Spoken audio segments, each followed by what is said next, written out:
Salut les amis, c'est Pâques et très souvent on se rencontre à l'aube pour fêter cela et je voulais me rencontrer avec vous aujourd'hui pour fêter cela. Et on va commencer avec une beau chanson que j'ai trouvée qui s'appelle Sacrifice expiatoire. Sacrifice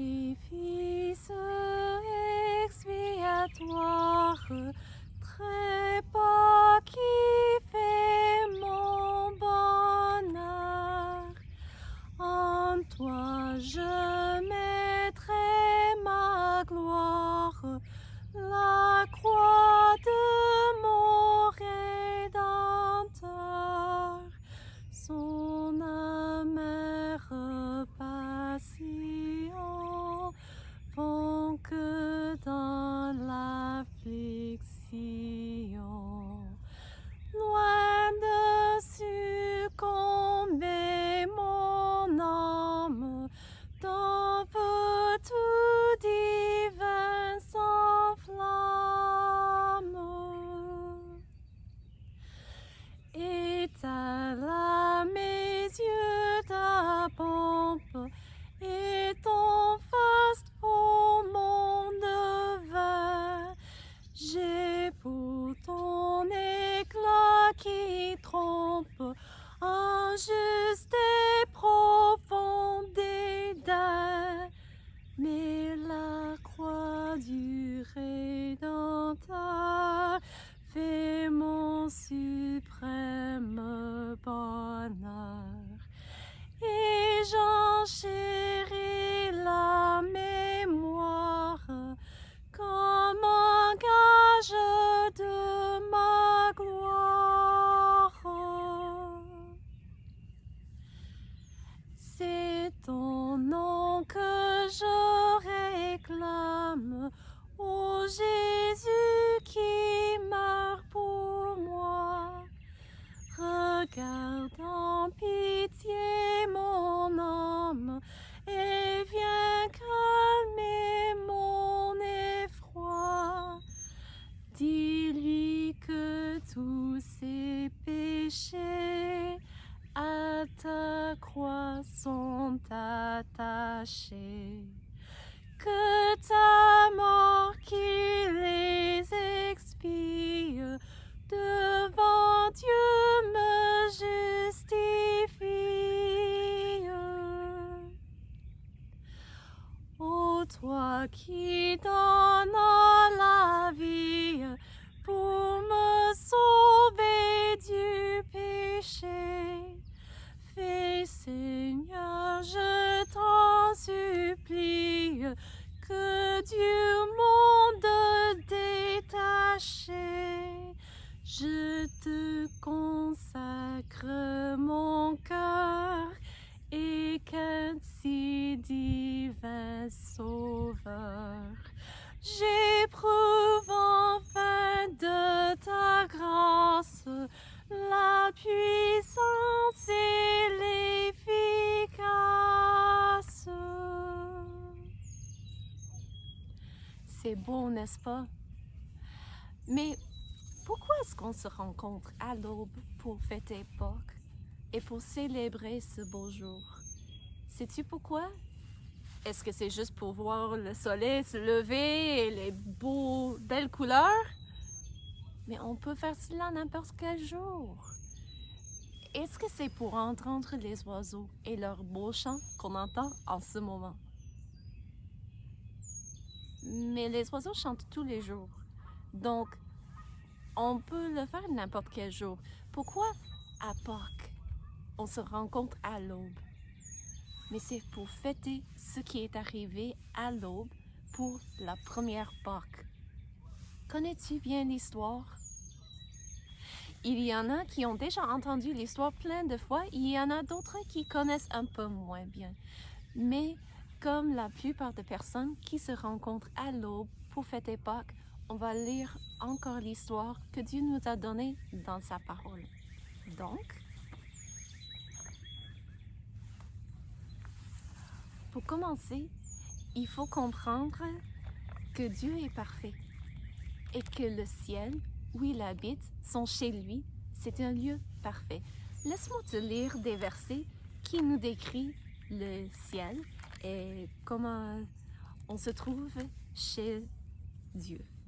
C'est Apocalypse au chapitre 21 et au verset 4. Dieu nous parle du futur à un moment donné quand les personnes qui ont croit en Jésus iront au ciel avec lui. Et la Bible nous dit, Dieu, il essuiera toutes larmes de leurs yeux et la mort ne sera plus. Il n'y aura plus ni deuil, ni cri, ni douleur, car les premières choses ont disparu. Puis aussi, ça nous dit au chapitre 22, au verset 3, il n'y aura plus d'anathème. Le trône de Dieu et de l'agneau sera dans la ville. Ses serviteurs le serviront et verront sa face, et son nom sera sur leur front. Il n'y aura plus de nuit, et ils n'auront besoin ni de lampe ni de lumière, parce que le Seigneur Dieu les éclairera, et ils régneront au siècle des siècles. Le ciel, c'est un lieu parfait, où il n'y a ni pleurs, ni de maladie quelconque. Il n'y a même pas la douleur interne, la douleur qui ne vient pas des blessures physiques, des bobos, mais les douleurs qui viennent de mots méchants qu'on nous a dit et d'autres choses comme ça. Donc, le ciel, c'est un lieu parfait. Et j'ai hâte d'y aller. Mais je veux aussi rester ici pour pouvoir partager avec vous la parole de Dieu plus longtemps. Mais il y a un problème. Sais-tu, le ciel, c'est un lieu parfait. Où Dieu habite, il n'y a rien de mauvais. Mais moi, est-ce que je suis comme ça? Toi, est-ce que toi tu es comme ça? Tu n'as jamais fait du mal dans ta vie? Oublie ça. La Bible nous dit car tous ont péché et sont privés de la gloire de Dieu. Qu'est-ce que ça veut dire pécher? Ça veut dire ce qu'on dit, ce qu'on fait et ce qu'on pense qui brise les lois de Dieu. Donc tout ce qu'on dit qui est méchant, c'est stupide toi, c'est méchant. Ou de dire quelque chose qui n'est pas vrai. As-tu mangé les biscuits? Non. Quand on a du chocolat tout autour de la bouche. Tu n'as pas mangé? Je pense que tu me racontes un mensonge. Ça, c'est mauvais. Et ça, c'est un péché. En exemple. Puis, ce qu'on fait, ça peut être de frapper quelqu'un, prendre quelque chose qui ne nous appartient pas, voler. Puis aussi les pensées. Dieu dit que ce n'est pas juste les actions qui nous condamnent, c'est aussi ce qu'on pense. Dieu dit que quand on haït quelqu'un dans le cœur, devant Dieu, c'est comme commettre un meurtre. Ouf! Parce que même si je n'ai pas fait grandes choses dans ma vie, dans mes actions, je dois avouer que j'ai déjà pensé à plein de choses et que je voulais faire du mal aux autres. Surtout quand on me faisait mal, je voulais leur rendre le mal encore, mais Dieu nous dit que tout cela n'a pas de place au ciel. Donc, quoi faire? Juste dire, je ne peux pas y aller? Mais c'est triste. C'est plate. On veut y aller. On sait que c'est un lieu parfait. Et Dieu nous a créés pour avoir une relation avec lui, pour être avec lui. Mais je ne peux pas avoir communion avec quelqu'un qui est parfait si moi, j'ai fait plein et tant de mal. Donc, quoi faire? Oh, penses-tu que la Bible a la réponse pour ça? Je pense que toi, tu as raison. Puis, connais-tu le petit chanson? J'ai même les paroles ici pour ne pas les oublier. Parce que plus qu'on vieillit, plus qu'on a tendance d'oublier des choses de temps à autre. Mais il y a une chanson que j'aime beaucoup qui a été écrite par Monsieur et Madame Grandjean. On chante très souvent leur chant et ça va comme suit. Pourquoi, pourquoi suis-je comme ça? Dis-moi, car je ne comprends pas. Trop souvent, je fais le mal que je déteste, mais je ne fais pas le bien que j'aime. Pourquoi, pourquoi suis-je comme ça? Et c'est à cause du péché. On a été tous nés avec le péché en nous-mêmes. Il n'y avait personne qui devait t'enseigner. Voici mon petit, comment on raconte un mensonge. J'ai déjà gardé des enfants, des bébés tout petits, qui n'étaient pas capables de parler, mais ils étaient capables de me raconter des mensonges. Pourquoi? Parce qu'ils pleuraient quand tout allait bien. Ils voulaient avoir de quoi, mais je savais qu'ils étaient bien nourris, qu'ils avaient une couche propre, qu'il n'y avait rien de mal, mais ils pleuraient quand même. Pourquoi? Pour me faire le prendre dans mes bras. Mais quand on s'occupe d'un bébé, on a plein de choses qu'on doit faire et on ne peut pas toujours prendre le bébé dans les bras. Mais je savais que les enfants me racontaient des mensonges avec leurs pleurs qui étaient de pleurs fausses. Comme oh non, ça va, ça ira. Tu as besoin d'être sur ton petit pétin pour travailler tes muscles. Je sais que tu n'aimes pas ça, mais c'est bien pour toi. Donc, continue et moi, je vais préparer ta nourriture. Je vais m'occuper de toi, mais pas te prendre dans mes bras en ce moment. Puis, même quand les enfants commencent à parler ou à communiquer avec leurs yeux, c'est vraiment quelque chose. On n'a pas besoin de dire à l'enfant, sois méchant, voici comment on est méchant. Non, ça arrive tout naturellement. Pourquoi? Parce qu'on est tous nés avec cette nature pécheresse. Donc, toi et moi, nous sommes dans le même bateau. Il n'y a personne qui n'a jamais fait du mal. Oublie ça, la personne qui te dit cela raconte un mensonge et fait du mal. Pourquoi? Parce que c'est dans notre nature, comme notre ADN. Ça fait partie de nous. Donc, quand on fait du mal, on doit être puni pour cela, n'est-ce pas? Oui, on n'aime pas y penser, mais il faut, en conséquence, une punition. Puis la Bible nous dit, le salaire du péché, c'est la mort. Donc, quand on fait un péché, ce qu'on gagne comme conséquence ou comme punition, c'est la mort. Mais est-ce que ça veut dire la mort physique que tout le monde subit? En partie, oui, mais en partie, non. Sais-tu qu'il y a une deuxième mort, la seconde mort? Puis, à la première mort, l'âme quitte le corps. Donc, la partie de toi, qui est le vrai toi, qui pense, réfléchit, qui aime ou n'aime pas, qui se raffade du brocoli peut-être, mais qui n'aime pas trop les champignons, ton âme, à un moment donné, va quitter ton corps, la partie visible qu'on voit. Ça, c'est une séparation. Puis la seconde mort, c'est quand l'âme est séparée d'avec Dieu pour l'éternité. Et c'est du seconde mort qu'on ne veut pas, on ne veut pas du tout subir cela parce que ça veut dire qu'on ne peut pas aller au ciel pour vivre avec Dieu pour l'éternité parce qu'on doit être séparé d'avec Dieu. En fait, le mot pour la mort dans la Bible veut dire la séparation.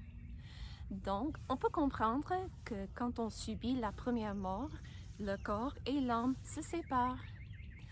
Mais la deuxième mort, c'est quand l'âme de la personne doit être séparée d'avec Dieu pour l'éternité. Et comme je viens de dire, on ne veut pas cela parce que ça veut dire qu'on ne peut pas aller au ciel, vivre avec Dieu. C'est quoi l'autre option? C'est d'aller dans une place que la Bible appelle le lac de feu, une place de punition que Dieu créa pour le diable et les anges qui l'ont suivi et où on doit aller payer le salaire de la mort. Ce qu'on a gagné par ces mauvaises choses qu'on a faites, c'est de mourir une seconde fois. Mais tu sais quoi? Dieu nous aime tellement qu'il ne voulait pas nous laisser aller au lac de feu. Il voulait pourvoir un moyen pour que nous puissions aller au ciel. Mais comment? Parce qu'on a tous fait du mal. Et le ciel, c'est un lieu parfait. Si j'y vais, je rends le lieu imparfait. Parce que moi, je ne suis pas parfait. Donc, Jésus a pourvu un substitut. Puis, j'aime beaucoup la signe pour cela. Parce qu'un substitut, c'est quelqu'un qui prend ta place. Donc, tu as les deux mains. Une main, c'est devant toi. Ben, les deux sont devant toi. Mais une main, c'est devant toi, mais un peu plus loin du corps. Puis l'autre est ici. Puis tu vois, on fait un substitut. Une main prend la place de l'autre. Ou une personne prend la place de l'autre. Et sais-tu, il y a une occasion où j'ai toujours besoin d'un substitut. C'est quand on joue au tag. Parce que vraiment, depuis ma toute petite jeunesse, je n'ai jamais été très bonne à jouer au tag. Pourquoi? Parce que je ne cours pas très vite. Oublie ça, je ne peux pas courir vite, je ne peux pas courir longtemps parce que je deviens comme incapable, mais pas incapable, mais ça devient plus difficile de respirer. Puis vraiment, je n'ai pas beaucoup d'endurance pour cela. Puis même, à un moment donné, dans ma garderie, on subissait tous une punition collective parce qu'on avait tous fait du mal. Puis on nous disait, vous allez courir et faire le circuit de l'école. Puis on devait monter sur les marches, courir dans un corridor, puis descendre, puis faire le tour comme ça. Puis moi, je faisais partie du groupe, donc j'essayais de courir avec les autres, mais j'avais tellement de difficultés que la maîtresse m'a pris en pitié et elle m'a dit « Cache-toi derrière la porte et laisse les autres passer. » Parce que je n'étais pas capable. Et quand on joue au tag, il me faut quelqu'un qui me prenne en pitié, qui dise « Viens, touche-moi, madame, vas-y, je serai la tag pour toi. » Pourquoi? Parce qu'il me faut un substitut. Sinon, on ne va jamais terminer le jeu. Parce que moi, je ne suis pas capable d'atteindre les gens pour leur toucher parce que, justement, je suis nulle à cela. Donc, il me faut un substitut. Quelqu'un qui dit « Hey, toi, tu n'es pas capable, mais moi, je suis capable. Donne-moi la tag. » Merci beaucoup. Et Jésus, Dieu lui-même, il voulait faire un substitut pour nous. Pourquoi? Quelqu'un qui était parfait pour prendre notre place, comme ça. Et Jésus a décidé de venir sur la terre pour prendre notre place. Et il est le substitut, ou il s'est offert comme substitut pour toi et pour moi.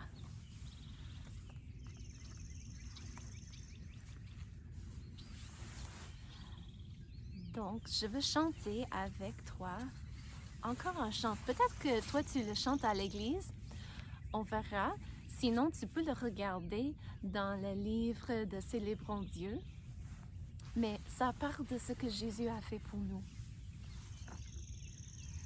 Rédempteur adorable, sur la croix attaché, traité comme un coupable, brisé pour mon péché. Ton angoisse suprême, ta douleur, ton tourment, me disent, vois, je t'aime, j'ai pris ton châtiment. Ton amour me réclame, me voici, cher Sauveur. Prends mon corps et mon âme pour prix de ta douleur. Oui, mon amour ravi, désormais ne veut plus que vivre ta vie, à ta gloire, ô Jésus. Puis c'est magnifique ce que Jésus a fait pour nous, parce que lui, il n'a jamais fait du mal, jamais. Mais il comprend le désir de vouloir faire quelque chose, dans le sens que la Bible nous dit qu'il a été tenté comme nous. Donc, il comprend la souffrance. Il comprend quand on se sent tout seul, même mieux que toi et moi. Il sait ce que c'est d'être vraiment seul dans le monde et rejeté par tout le monde. Il sait c'est quoi la souffrance physique et mentale, émotionnelle, de n'être pas compris par les autres. Mais même en comprenant tout cela, il n'a jamais fait du mal. Il n'a jamais raconté un mensonge ou dit une méchanceté. Il n'a jamais fait quelque chose qu'il ne devait pas faire. Et il a fait ce qu'il devait faire. La Bible dit que ça aussi, c'est un péché. Quand on sait qu'on doit faire du bien, on a le pouvoir de le faire et on ne le fait pas.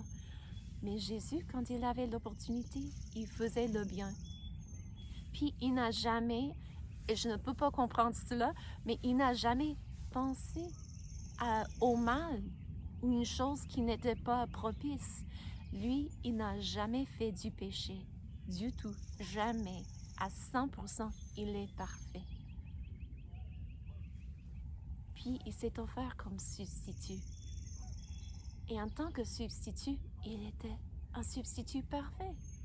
Parce qu'il n'a jamais fait du mal, il avait le droit de s'offrir pour toi et pour moi. Donc, il a pris notre punition sur lui. La Bible dit qu'il est mort sur la croix. C'était une mort atroce. Si jamais tu étudies ce qui arrivait pendant une crucifixion, tu vas comprendre pourquoi les Romains avaient choisi cela pour punir les méchants. C'était vraiment quelque chose qui... Et tout le monde avait peur de cela, parce que c'était affreux. Puis Jésus est mort sur la croix. Pourquoi? Parce qu'il prenait la punition de nos péchés sur lui-même. Puis après qu'il a été mort, on l'a mis, son corps physique, dans un tombeau. Pourquoi? Parce que la mort, n'oublie pas, veut dire la séparation. Donc son âme, du sens qu'il est un être humain, il est aussi Dieu, je ne comprends pas tout cela, mais dans ce sens-là, son âme a été séparée de son corps. Et son corps a été enseveli dans un tombeau. Sauf les tombeaux, là, en Moyen-Orient, sont un peu différents qu'en Amérique du Nord. Je ne sais pas où tu habites et ce qu'on fait quand on est mort chez toi, mais en Moyen-Orient, on n'ensevelit pas le corps dans la terre. Pas toujours. Mais ils ont comme des espaces. Il se peut que c'est comme un petit bâtiment qu'on construit, ou il se peut que c'est une caverne ou quelque chose, un espace naturel. Mais on dépose le corps là-dedans, puis on ferme cela parce qu'on ne veut pas voir, sentir ce qui se passe au corps physique. Puis on ferme cela. Si c'est une caverne, autrefois on utilisait de grandes roches, des pierres, puis on ferme cela, puis un temps plus tard, peut-être une année, je ne connais pas trop le nombre de jours qu'on attend, mais on attend pour qu'il ne reste que les os. Puis on met les os dans une boîte qu'on appelle un ossuaire et on dépose l'ossuaire sur des rayons dans le petit bâtiment ou la caverne, la place qu'on a choisie. Donc voici comment mais ce qu'ils faisaient avec leur mort et ce qu'ils font aujourd'hui de temps à autre.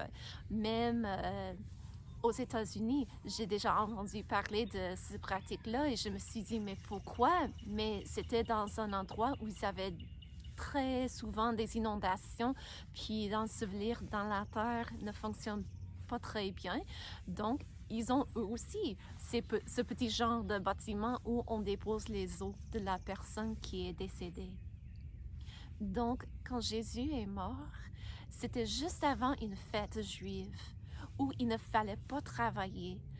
Puis ceux qui n'aimaient pas Jésus avaient même dit à Pilate, le gouverneur romain, qui avait donné l'ordre pour mettre à mort Jésus, les Juifs avaient dit qu'on brise les os des personnes crucifiées, qu'on hante leur mort parce qu'ils ne voulaient pas que ces personnes souffrent pendant la fête juive. C'était comme, ça ne se fait pas. Donc, Pilate avait envoyé parler à ses soldats de s'assurer que les hommes meurent avant que ça devienne nuit. Puis, parce que pour les Juifs, le jour commence la nuit, puis le jour qui suit.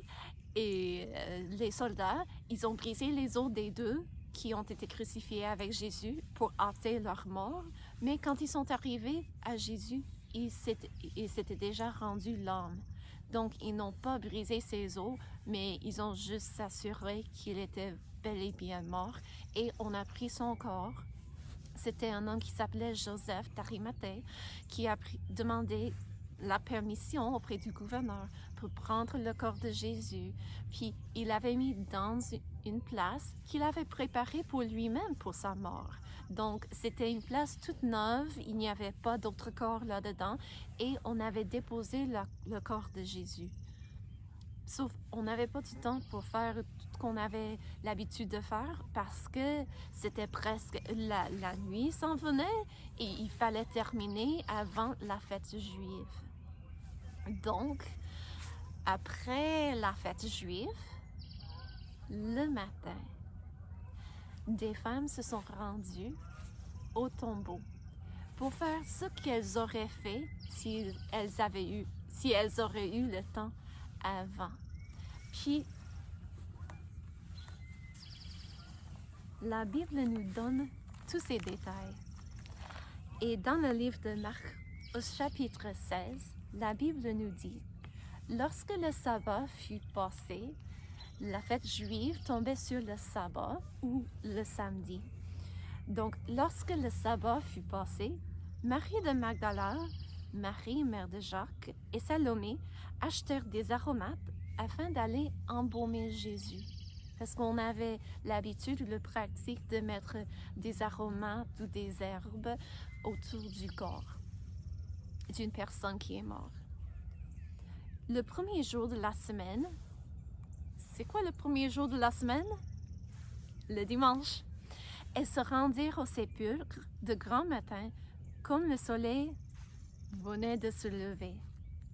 Elles disaient entre elles, « Qui nous roulera la pierre loin de l'entrée du sépulcre? » Et, levant les yeux, elles aperçurent que la pierre, qui était très grande, avait été roulée.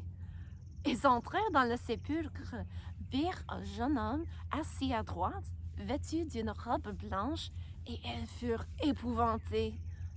Il leur dit, « Ne vous épouvantez pas, vous cherchez Jésus de Nazareth qui a été crucifié. Il est ressuscité. Il n'est point ici. Voici le lieu où on l'avait mis.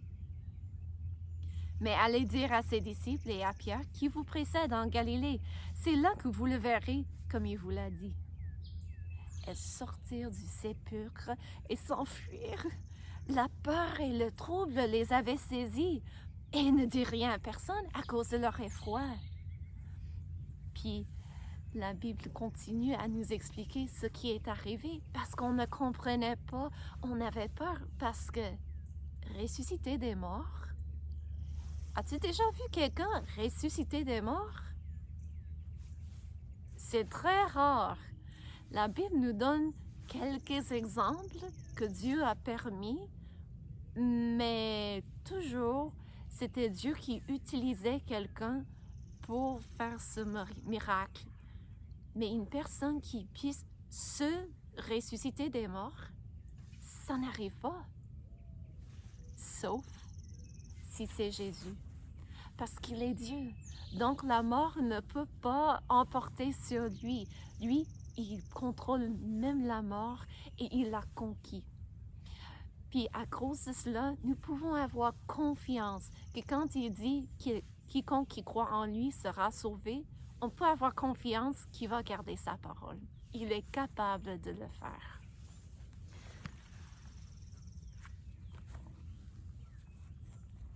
Puis, parce que Jésus est ressuscité des morts, il a le pouvoir sur la mort.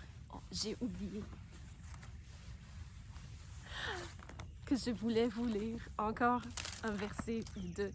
C'est un verset dans le livre de Romains, au chapitre 7.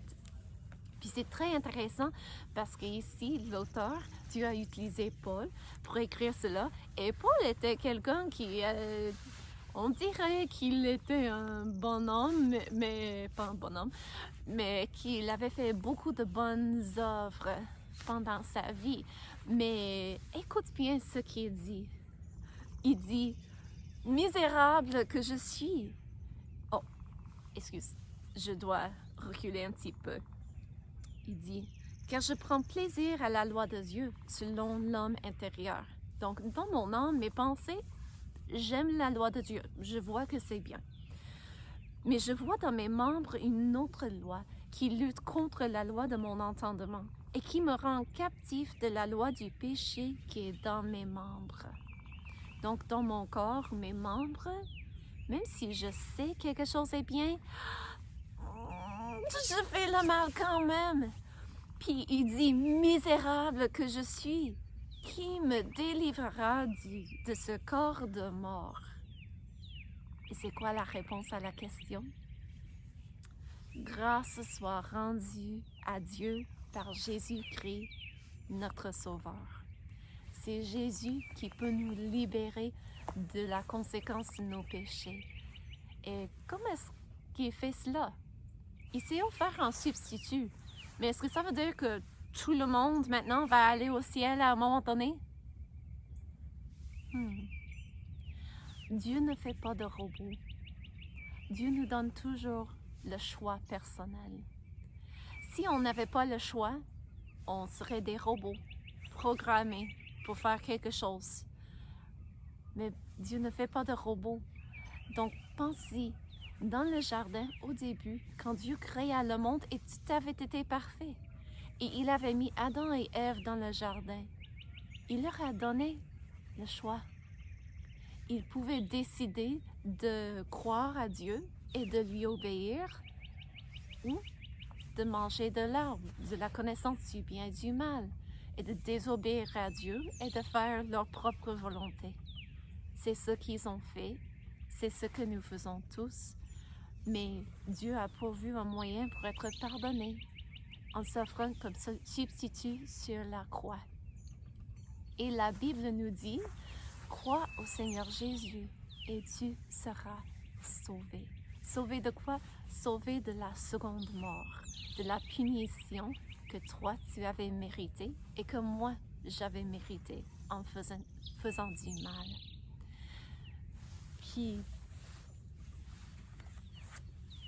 quand on croit en Jésus, on doit d'abord se repentir de ses péchés, d'être désolé d'avoir fait du mal, de reconnaître qu'on fait tous du mal, qu'on doit être puni pour cela et que c'est juste que Dieu nous punit pour le mal qu'on a fait. Puis de croire que Jésus est mort sur la croix pour nos péchés et qu'il est ressuscité, revenu à la mort. Et sais-tu, il y avait à un moment donné plus que 500 personnes qui ont vu Jésus vivant devant eux, bel et bien. Puis on a aussi tout ce que les disciples ont écrit pour nous dans la Bible, ou plutôt c'est Dieu qui nous l'a dit, donné dans sa parole, pour nous décrire ce que Jésus a fait après sa résurrection. Et la Bible nous dit que maintenant il est au ciel pour préparer une place pour tous ceux qui croient en lui. Puis, il se peut que toi tu dis, mais moi j'ai déjà fait la décision. Moi j'ai déjà cru en Jésus-Christ comme mon sauveur. Mais c'est bien, c'est magnifique. Mais n'oublie pas combien c'est magnifique ce que Jésus a fait pour nous. Et il faut le dire aux autres. Puis il se peut que toi, tu n'aies jamais fait cela, ou il se peut que tu n'es pas certain. Peut-être que tu te dis, mais je crois en Jésus, mais je ne sais pas si j'ai fait exactement ce que la Bible dit qu'on doit faire pour vraiment croire en lui.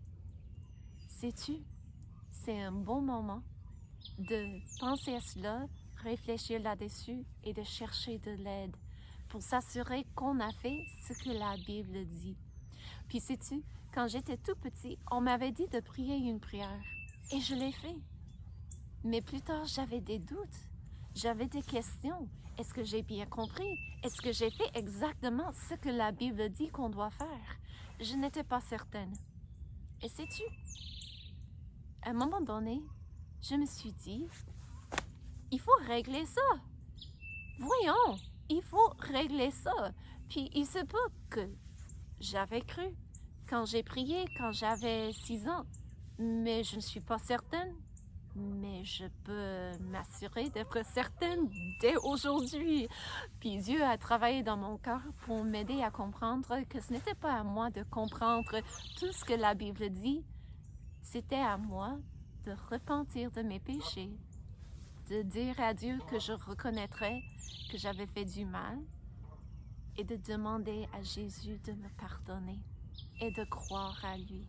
Puis je n'avais pas besoin de faire autre chose.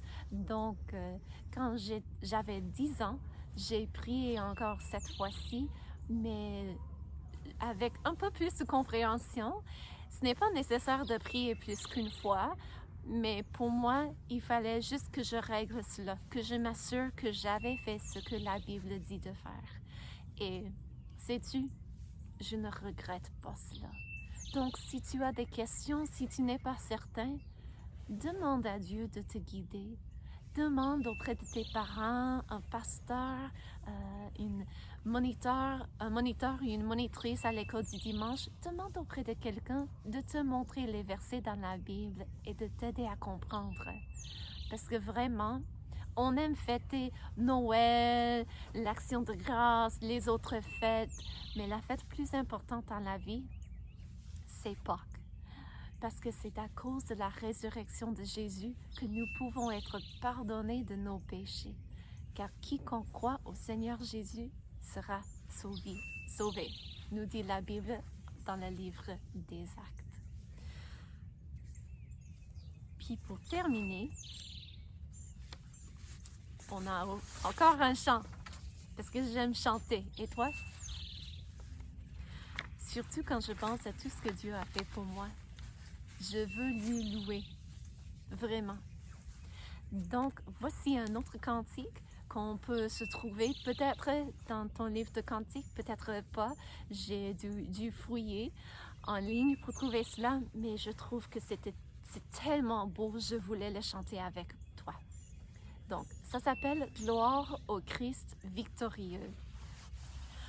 Gloire au Christ victorieux, Alléluia, qui monte au plus haut des cieux. Alléluia, tout rayonnant de beauté. Alléluia, et de splendeur couronné. Alléluia. Ouvrez-vous, portes du ciel, Alléluia, pour ce vainqueur immortel, Alléluia, car il a détruit la mort, Alléluia, lui le Dieu saint, le Dieu fort, Alléluia. Et cette fois-ci, tu peux chanter avec moi les Alléluia. Ça veut dire gloire à Dieu. Devant le trône divin, Alléluia. Pour nous, il lève ses mains, Alléluia. Où se grave pour toujours, Alléluia, les marques de son amour, Alléluia.